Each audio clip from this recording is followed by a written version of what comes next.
So our question: account for the Mau Mau uprising in Kenya.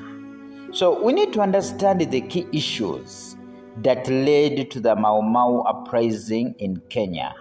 As you know that the British took control over Kenya in this kind of arrangement, but at one time the Kenyans rose up to fight for their freedom. So we are saying Mau Mau was an underground political movement that aimed at liberating Kenya from the British colonial rule. It is a Swahili word which meant Muzungu arudi Ulaya, Mwafrika apate uhuru. Let the white man go back to Europe and Africans regain independence. The uprising was originally dominated by the Kikuyu and later joined by other tribes such as Masai, Nandi.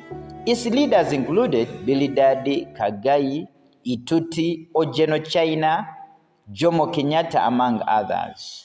So we are realizing that around 1950 to 1960, the Kenyans rose up to demand for their freedom.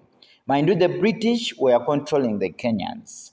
But our question says, account for the Mau Mau uprising in Kenya, 1952 to 1956. So we need to know the causes of the Mau Mau uprising. Number one, unemployment, especially of the ex-servicemen who had earlier been promised jobs after the war. So we are realizing it was a question of unemployment. Those ex-servicemen who fought in the Second World War were promised great jobs, but of course they did not get the jobs. They thought that the British were going to give them jobs.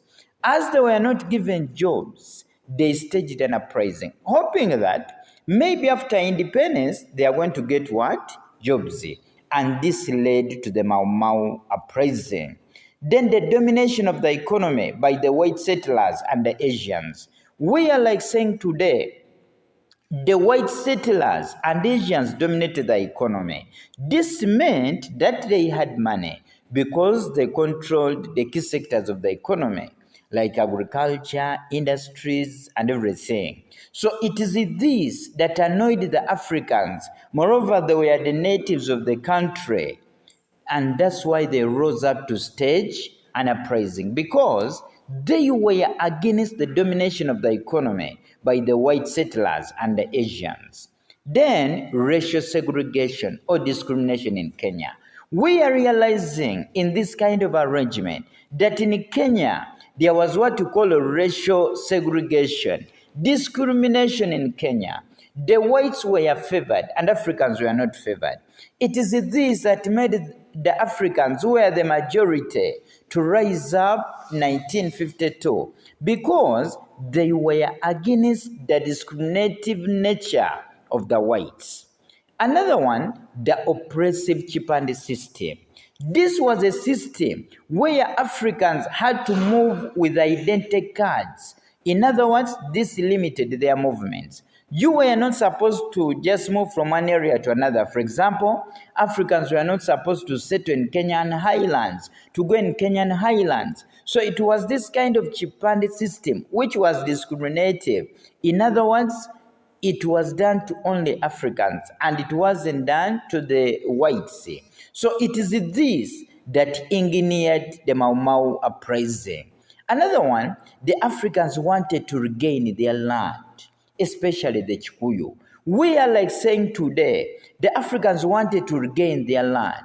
When the British came, they took African land. When they took African land, this left the Africans landless, and it is said they were not even allowed to settle in great areas like Kenya highlands. So it was a question of land alienation that made the Africans to stage the Mau Mau uprising, because they wanted to regain their land. Then, of course, the return of Jomo Kenyatta to Kenya in 1950s. We believe the return of a man called Jomo Kenyatta, it wasn't a normal return. When Kenyatta returned, even those who were not willing to join the struggle had to join the struggle, claiming that they were willing to support big names like Jomo Kenyatta. And this led to the Mau Mau uprising.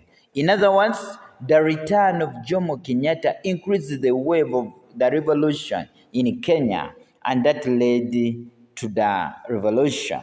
Then heavy taxes and harsh tax collection, tax collection policies.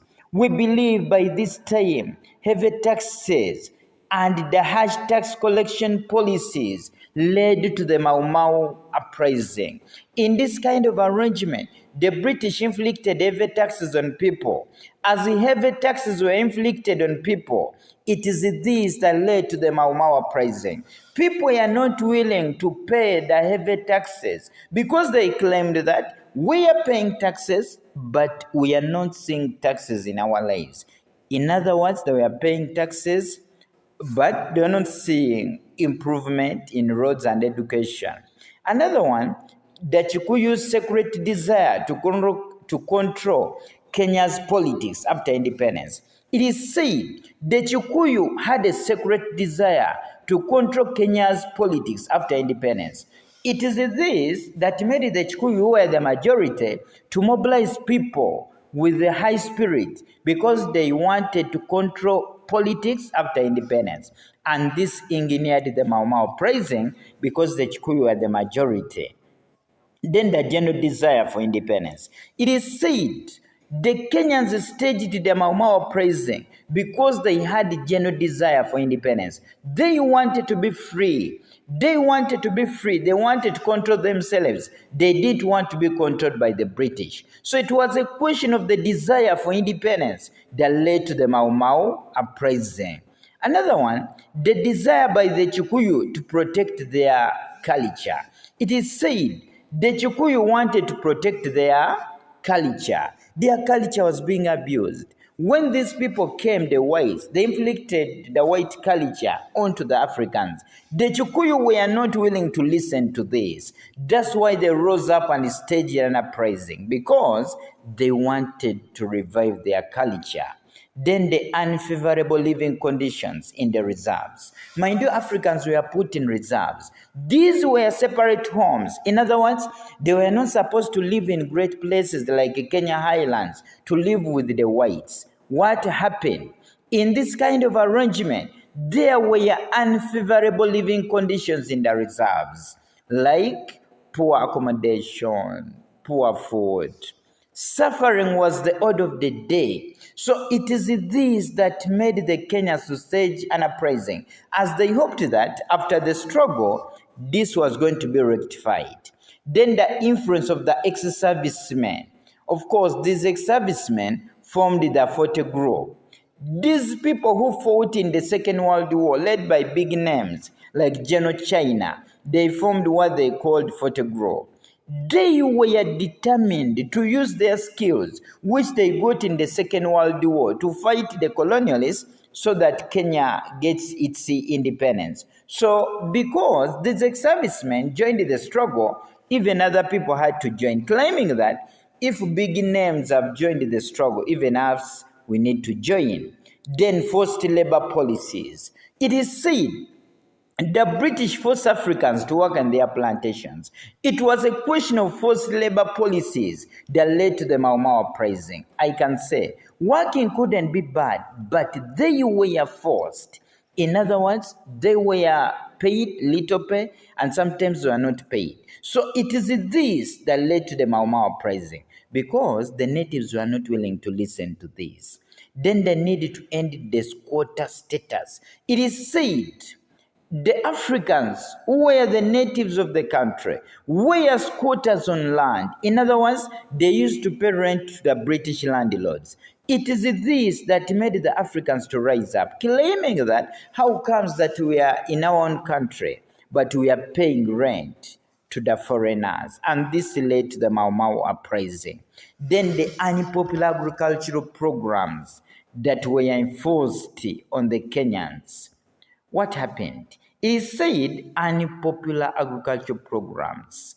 In this kind of arrangement, these British brought unpopular programs like, of course, terracing, among others. These were not liked by the natives in Kenya. That's why the natives, led by big names like Jomo Kenyatta, Fred